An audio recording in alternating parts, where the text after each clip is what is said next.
Hello students, मैं अनुप्राय। मेरे YouTube channel spark up classes पर आप सभी लोग का स्वागत है। जैसा कि आपने थंबनेल पे देखा होगा कि आज बीसीईसीई एग्जाम के बारे में ए टू जेड सारी जानकारी मैं आपको दूंगा।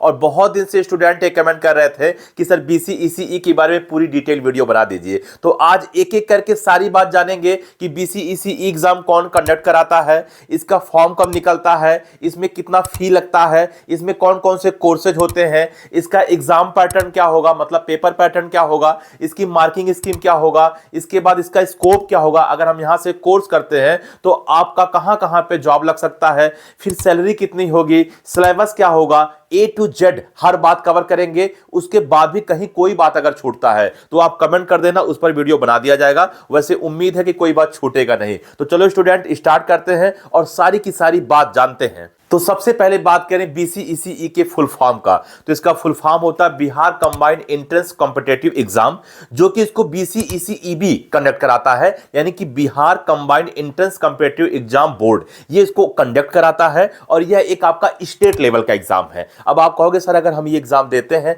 तो कौन कौन से कोर्स में एडमिशन मिलेगा, मतलब किस लिए ये एग्जाम होता है। तो स्टूडेंट अगर आप ये एग्जाम देते हो तो आप बीटेक कर सकते हो, वैसे हर एक ट्रेड से नहीं कर सकते हो, कुछ ही ट्रेड से कर सकते हो। उसके बाद आप बीएससी नर्सिंग कर सकते हो, पैरामेडिकल के कोर्सेज कर सकते हो, जैसे आपका बीएमएलटी हो गया, बीपीटी हो गया, बीओटीटी हो गया, बीएमआरआईटी हो गया। फार्मेसी के कोर्सेज कर सकते हो, जैसे आपका बी फार्मा हो गया। उसके बाद आप एग्रीकल्चर फील्ड में भी आगे बढ़ सकते हो, यानी कि कृषि के फील्ड में भी आगे बढ़ सकते हो। तो यहां से आप रिलेटेड 5 फील्ड में आगे बढ़ सकते हो। 5 फील्ड क्या, अगर हम मोटी मोटा बोले तो 3 फील्ड में, यानी कि इंजीनियरिंग लाइन में जा सकते हो, आप मेडिकल लाइन में जा सकते हो, क्योंकि पैरामेडिकल, नर्सिंग और फार्मेसी मेडिकल लाइन के ही कोर्सेज हैं, और आप एग्रीकल्चर यानी कि कृषि विभाग में भी जा सकते हो। तो स्टूडेंट ये एग्जाम देकर आप ये कोर्सेज कर सकते हो। अब आप कहोगे सर एग्जाम कौन कौन दे सकता है, तो देखो स्टूडेंट एग्जाम जो बिहार के स्टूडेंट है वही दे सकते हैं, जिसके पास बिहार का डोमिसाइल है या जिसके माता पिता बिहार में रहते थे। बेशक वो लड़का बिहार में नहीं है, दिल्ली में पढ़ाई कर रहा है, यूपी में कहीं है या किसी और भी स्टेट में है, लेकिन उनके माता पिता बिहार में रहते हैं, वो एग्जाम दे सकते हैं। और कुछ कोर्स ऐसे भी हैं जो अदर स्टूडेंट भी दे सकते हैं, यानी कि बिहार के बाहर के दे सकते हैं। हाँ, एक और भी बात है कि कुछ कोर्सेज ऐसे भी हैं जो बिहार में एम्प्लॉय है, मान लीजिए किसी गवर्नमेंट सेक्टर में वो एम्प्लॉय है, कर्मचारी है, ठीक है ना, और उनका बिहार में जॉब लगा हुआ है, बेशक वो किसी और स्टेट के हैं, तो उनके भी जो बच्चे हैं वो इस फॉर्म को भर सकते हैं। तो मेनली बिहार के स्टूडेंट इस फॉर्म को भर सकते हैं जिसके पास बिहार का डोमिसाइल है, यानी कि निवास प्रमाण पत्र है। अब आप जानना चाहोगे सर इसका फॉर्म कब निकलेगा, क्योंकि अगर इससे इतनी अच्छी अच्छी कोर्सेज हो रहा है, बीटेक आप कर सकते हो, एग्रीकल्चर कर सकते हो, आप पैरामेडिकल कर सकते हो, बी फार्मा कर सकते हो, तो इसका फॉर्म कब निकलेगा, क्या फॉर्म फी होगा, सब बताइए सर। तो चलिए बात करते हैं इंपॉर्टेंट डेट्स की। अगर हम इंपॉर्टेंट डेट्स की बात करें तो इसका जो नोटिफिकेशन है वो आपका अप्रैल 2026 में आ जाएगा। अगर हम ऑनलाइन फॉर्म की बात करें कब से भरा जाएगा सर, तो अप्रैल या मई के महीने में इसका ऑनलाइन फॉर्म आ जाएगा। अगर हम इसके लास्ट डेट की बात करें तो मई तक इसका फॉर्म भराएगा। एडमिट कार्ड की रिलीज की बात कर दूं तो मई या जून में इसका एडमिट कार्ड आपका आ जाएगा, मई या जून में, यानी कि मई के लास्ट वीक में या तो जून के फर्स्ट वीक में। एग्जाम डेट की बात करूं तो जून 2026 में आपका होगा। रिजल्ट डिक्लेरेशन की बात करूं तो वो भी आपका जुलाई में आएगा। और काउंसलिंग की बात करूं तो जुलाई से अगस्त में आपका काउंसलिंग स्टार्ट होगा, यानी काउंसलिंग के बाद आप रिपोर्टिंग करोगे और कॉलेज में एडमिशन लोगे। तो ये तो रही बात इंपॉर्टेंट डेट्स की। अब बात करते हैं सर फॉर्म का फी कितना लगेगा। अगर हम फॉर्म फी की बात कर दें तो अगर आप जनरल, ओबीसी, ईडब्ल्यूएस हो तो आपका 1000 रुपए से 1100 रुपया लगेगा। 1100 इसलिए कह रहा हूं कि हो सकता है 2026 में फॉर्म फी बढ़ जाए, वैसे 1000 रुपया लगता था। और अगर हम एससी, एसटी, पीडब्ल्यूडी की बात करें तो 500 से 550 रुपए तक आपका लग सकता है। ये आपकी फॉर्म फी की बात हो गई। अब बढ़ते हैं एलिजिबिलिटी क्राइटेरिया की ओर कि कौन कौन से स्टूडेंट इसके लिए एलिजिबल रहेंगे। तो अगर हम एलिजिबिलिटी क्राइटेरिया की बात करते हैं तो क्लास 12th आपका पास आउट होना चाहिए।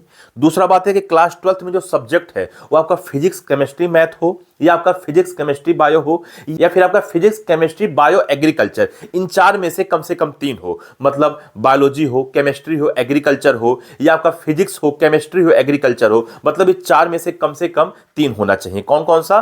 फिजिक्स, केमिस्ट्री, बायोलॉजी और एग्रीकल्चर, इस 4 में से कम 3 तो होना चाहिए आपका, ठीक है ना। तो ये सब्जेक्ट हो गया। मिनिमम परसेंटेज की बात कर दें तो अगर आप जनरल हो, ओबीसी हो, ईडब्ल्यूएस हो तो आपका मिनिमम परसेंट 45% होना चाहिए, 45% होना चाहिए। ये क्लास 12th की बात हो रहा है। और अगर आप एससी, एसटी या पीडब्ल्यूडी कैटेगरी के हो तो आपका मिनिमम 40% होना चाहिए। ये हमारी जो परसेंटेज क्राइटेरिया है वो वाली बात होगी। अगर हम एज लिमिट की बात कर लें तो आपका 31 अगस्त 2026 तक कम से कम 16 साल कंप्लीट होना चाहिए, यानी कि 16 ईयर कंप्लीट होना चाहिए। आप 31 अगस्त 2026 तक 16 साल से कम एज के हो तो आप इस फॉर्म को नहीं भर सकते हो। तो ये हमारी एलिजिबिलिटी क्राइटेरिया रहे, जिसमें मैंने 4 क्राइटेरिया आपको बताया। एक क्लास 12 पास आउट होना चाहिए, दूसरा मैंने सब्जेक्ट के बारे में बता दिया कि सब्जेक्ट कॉम्बिनेशन क्या होना चाहिए, तीसरा मैंने परसेंटेज क्राइटेरिया बता दिया और चौथा मैंने एज लिमिट बता दिया। अब इसके आगे बढ़ते हैं। अब बात करते हैं पेपर पैटर्न का और मार्किंग स्कीम का। स्टूडेंट, पेपर पैटर्न और मार्किंग स्कीम आपको समझने के पहले आपको यह तय करना होगा कि आप किस फील्ड में जाना चाहते हो। जैसे आप इंजीनियरिंग में जाना चाहते हो, आप मेडिकल फील्ड में जाना चाहते हो, या फिर एग्रीकल्चर में जाना चाहते हो। इनका तीनों का अलग अलग मतलब एग्जाम पैटर्न है, थोड़ा सा सब्जेक्ट कॉम्बिनेशन अलग अलग है। कहना क्या चाहते हैं सर आप? जैसे मान लीजिए आप इंजीनियरिंग कर रहे हो, तो इंजीनियरिंग अगर आप कर रहे हो तो आपका 3 सब्जेक्ट आएगा, फिजिक्स आएगा, केमिस्ट्री आएगा, मैथ आएगा, यानी कि 3 सेक्शन होगा आपके पेपर में, ठीक। और प्रत्येक सेक्शन में 100 क्वेश्चन होगा या 100 क्वेश्चन होगा, यानी कि 3 सेक्शन आपका 300 क्वेश्चन का होगा और टोटल नंबर 400 होगा। और एक सेक्शन के लिए आपको 1.5 घंटे का समय मिलेगा, यानी कि 90 मिनट का समय मिलेगा। तो आप अगर 3 से मल्टीप्लाई करते हो तो आपका 4.5 घंटे का पेपर होगा। 3 सेक्शन में 4.5 घंटा मिलेगा, 90 मिनट आपको मिलेगा प्रत्येक सेक्शन के लिए, और प्रत्येक सेक्शन में आपको 100 क्वेश्चन करना है। अच्छा, आगे बढ़ते हैं स्टूडेंट। अगर आप मेडिकल फील्ड में जाना चाहते हो, जैसे पैरामेडिकल कोर्स करना चाहते हो, फार्मेसी करना चाहते हो, नर्सिंग चाहते हो, तो आपका 3 सब्जेक्ट आएगा। मैथ के जगह आपका बायो हो जाएगा, फिजिक्स केमिस्ट्री बायो होगा। और इसमें भी वही सेम चीजें, यानी कि प्रत्येक सेक्शन में आपका 100 क्वेश्चन होगा, यानी टोटल 300 क्वेश्चन होगा। और एक क्वेश्चन पे आपको 4 नंबर चूंकि मिल रहा है तो आपका 400 नंबर हो जाएगा एक सेक्शन का, और समय आपको वही ड्यूरेशन मिलेगा। एक सेशन के लिए 90 मिनट का आपको समय मिलेगा। एग्रीकल्चर अगर आप फील्ड में बढ़ना चाहते हो तो आपको फिजिक्स करना होगा, केमिस्ट्री करना होगा और एग्रीकल्चर करना होगा। जैसा मैंने कुछ देर पहले आपको बताया, जो भी आपका सब्जेक्ट क्लास 12th में रहा हो, जैसे मान लीजिए आपके पास बायो रहा हो, केमिस्ट्री रहा हो, एग्रीकल्चर रहा हो, तो आपको ये 3 सब्जेक्ट करना होगा। किसी के पास हो सकता है बायो ना रहा हो, फिजिक्स रहा हो, तो फिजिक्स केमिस्ट्री एग्रीकल्चर करना होगा। तो जो भी आपके पास क्लास 12th में 3 सब्जेक्ट रहे होंगे वही करना होगा। और फिर वही चीज कि प्रत्येक सेक्शन में आपका 100 क्वेश्चन होगा, और चूंकि एक क्वेश्चन पे 4 नंबर है तो प्रत्येक सेक्शन 400 नंबर का होगा। तो तीनों सेक्शन अगर हम मिला के बात करें तो आपका 1200 नंबर हो जाएगा, क्योंकि अगर आप 400 में 3 का मल्टीप्लाई करते हो तो 1200 आपका हो जाएगा। और एक सेक्शन के लिए आपको 1.5 घंटे का समय मिलेगा, यानी कि 90 मिनट का समय मिलेगा। तो ये तो मैंने आपको पेपर पैटर्न बता दिया। अगर मैं इसमें मार्किंग स्कीम की बात कर दूं तो चूंकि मैंने पहले ही बताया कि सही उत्तर पे आपको 4 नंबर मिलेगा, लेकिन अगर आप गलत उत्तर करते हो तो -1 हो जाएगा। और समय हर एक सेक्शन के लिए 1.5 घंटा, तो 3 सेक्शन आपका 4.5 घंटे का होगा। पेपर आपका ऑफलाइन मोड पे होगा, यानी कि आपको पेपर पेन दिया जाएगा, OMR सीट दिया जाएगा, भरा जाएगा। और क्वेश्चन की जो टाइप होगा वो MCQ होगा, यानी कि मल्टीपल चॉइस क्वेश्चन होगा। मल्टीपल चॉइस क्वेश्चन का मतलब क्या होगा कि क्वेश्चन होगा, उसके नीचे 4 ऑप्शन होगा, जिसमें से केवल एक ऑप्शन सही होगा, 3 ऑप्शन आपका गलत रहेगा। और मल्टीपल सेलेक्ट क्वेश्चन क्या होता है कि एक से अधिक आंसर भी सही होता है, तो मल्टीपल सेलेक्ट नहीं होगा, मल्टीपल चॉइस क्वेश्चन होगा, ठीक है ना। तो multiple choice question offline paper आपका सही करोगे तो 4 नंबर, गलत करोगे तो आपका -1, और अगर आप क्वेश्चन को छोड़ देते हो तो आपका एक भी नंबर नहीं कटेगा। आगे बढ़ते हैं स्टूडेंट्स। सिलेबस की बात कर लेते हैं कि सर सिलेबस क्या रहने वाला है। तो आपको कुछ नहीं, 11th और 12th की जो न्यू NCERT है वही आपको पढ़ना है। अब आप अपना सब्जेक्ट देख लीजिएगा। जैसे आप इंजीनियरिंग करने जा रहे हो तो आप फिजिक्स केमिस्ट्री मैथ 11th और 12th का अच्छे से तैयार कर लो। अगर आप मेडिकल फील्ड में जाना चाहते हो तो आप फिजिक्स केमिस्ट्री बायो अच्छे से तैयार कर लो। 11th 12th न्यू NCERT आपको अच्छे से पढ़ाई कर लेना है। अब सर पढ़ने के बाद कौन कौन सी फील्ड में हम जा सकते हैं, क्योंकि कुछ स्टूडेंट तो इंजीनियरिंग करेंगे, कुछ स्टूडेंट मेडिकल फील्ड से कर रहे हैं, तो कहाँ कहाँ हमारा स्कोप हो सकता है, करियर स्कोप बताइए सर। तो करियर स्कोप में अगर आप एग्रीकल्चर फील्ड से आपने पढ़ाई किया है तो आप एग्रीकल्चर ऑफिसर बन सकते हो, या फिर आप एक्सटेंशन ऑफिसर बन सकते हो। आप एग्रीकल्चर बिजनेस मैनेजमेंट के क्षेत्र में जा सकते हो, सीड प्रोडक्शन एंड मार्केटिंग के फील्ड में जा सकते हो, आप फूड प्रोसेसिंग इंडस्ट्रीज के फील्ड में जा सकते हो, आप crop insurance and banking sector के फील्ड में जा सकते हो। तो ये सब क्षेत्र है जो कि आप जा सकते हो। अगर आपने इंजीनियरिंग किया है, वहाँ से आपने बीटेक करके इंजीनियरिंग किया है, तो आप इंजीनियर्स बन सकते हो। अच्छे अच्छे इंडस्ट्रीज में, अच्छी अच्छी कंपनी में आप इंजीनियर बन सकते हो, या फिर आप साइंटिस्ट के लिए भाभा एटॉमिक रिसर्च सेंटर में या जो आपका इसरो है, आपका टिफर है, इन सब जगह अप्लाई कर सकते हो, रिसर्चर बन सकते हो अगर आपने वहाँ से इंजीनियरिंग किया है। अगर आप मेडिकल फील्ड से कुछ पढ़ाई किए हो, जैसे कोर्सेज किए हो, तो आप किसी हॉस्पिटल में जॉब कर सकते हो, प्राइवेट हॉस्पिटल में, या आप अपना खुद का भी कुछ खोल सकते हो। जैसे आपने अगर बी फार्मा वहाँ से कर लिया है तो आप अपना खुद का मेडिकल स्टोर खोल सकते हो। अगर आपने वहाँ से पैरामेडिकल कोर्स में लैब टेक्नीशियन का कोर्स किया है तो आप अपना लैब खोल सकते हो, लेकिन लैब किसी ना किसी डॉक्टर के अंडर में रह के ही खोलना है। आप उसके हॉस्पिटल में खोल लीजिए या उसके हॉस्पिटल के आजू बाजू आप खोल लीजिए। और आप गवर्नमेंट जॉब भी कर सकते हो, बहुत सारे हॉस्पिटल की गवर्नमेंट वैकेंसी भी निकलती है। अगर आपने नर्सिंग किया है तो नर्सिंग की भी वैकेंसी निकलती है। तो ये सब आपका करियर स्कोप है, ठीक है। हम बात करें सर सैलरी कितना से कितना रहने वाला है, तो अगर आप इंजीनियरिंग की हो वहाँ से, यानी कि बीटेक की हो या बीई की हो, ठीक है, तो आपका 3.5 लाख से 7 लाख रुपया पर एनम सैलरी हो सकता है। डिपेंड करता है कि आप किस कंपनी में जॉब कर रहे हो। अगर आपने फार्मेसी किया, जैसे बी फार्मा किया है, तो आपका स्टार्टिंग सैलरी 15,000 रुपये से 40,000 रुपये हो सकता है पर मंथ की बात यहाँ हो रहा है। बीएससी एग्रीकल्चर की हो तो 2.5 लाख रुपए से 5.5 लाख पर एनम तक हो सकता है, यानी कि एक साल में आपका 2.5 लाख से 5.5 लाख यानी कि 5.5 लाख रुपया पैकेज आपका हो सकता है। अगर आपने पैरामेडिकल कोर्सेज किया है तो 10,000 रुपये से लगभग 30,000 रुपया प्लस होगा। वैसे यहाँ 20,000 रुपया लिखा है, लेकिन 30,000 रुपये तक भी आपका जॉब लग जाता है।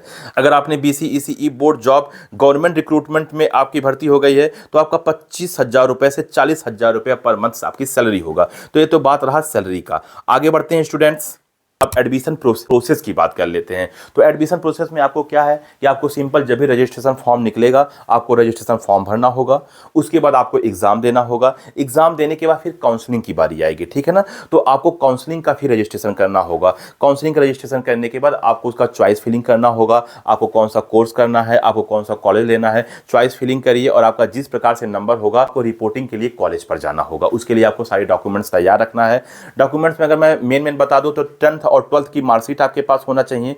आप अपना एडमिट कार्ड भी रखे रहना, एडमिट कार्ड की भी जरूरत लगेगी। और हाँ, डोमिसाइल तो पक्का लगेगा। अगर आप बिहार के हो तो बिहार का डोमिसाइल यानी कि निवास प्रमाण पत्र आप रख लेना और अपना रैंक कार्ड रख लेना, क्योंकि जब आपका रिजल्ट आएगा कि आपका कितना रैंक आया है वो रैंक कार्ड रख लेना। और कैटेगरी सर्टिफिकेट रख लेना, क्योंकि कैटेगरी सर्टिफिकेट से ही आपको आरक्षण मिलेगा। अगर मान लीजिए आप SC हो ST हो तो आपको कम नंबर पे भी कॉलेज मिल जाएगा, तो आप अपना कैटेगरी सर्टिफिकेट भी रख लेना। तो ये आपके मेन डॉक्यूमेंट्स हैं, ठीक है ना। तो इसको आप जरूर रख लेना। तो स्टूडेंट आपने देखा होगा कि A to Z BCECE के बारे में मैंने सारी बातें कवर किया। मैंने बताया कि ये एग्जाम स्टेट लेवल का एग्जाम होता है जो कि बिहार में होता है।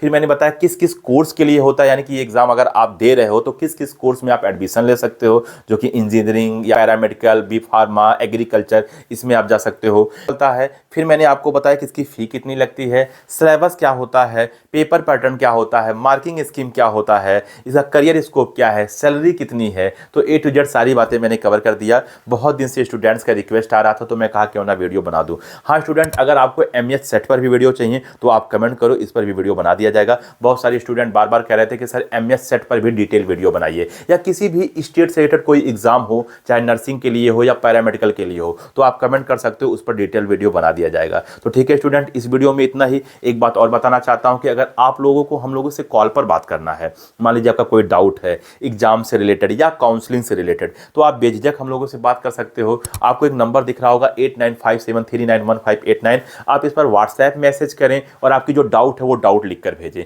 आपके पास एक QR कोड जाएगा, आपको 200 का पेमेंट करके उसका स्क्रीनशॉट भेजना होगा और अपना नाम लिखकर भेजना होगा। आप देखोगे कुछ ही टाइम के बाद आपके पास कॉल जाएगा और आपकी जो भी डाउट है वो एक एक करके समाधान किया जाएगा। तो ठीक है स्टूडेंट, इस वीडियो में इतना ही। मिलते हैं अगली वीडियो में, तब तक के लिए जय हिंद।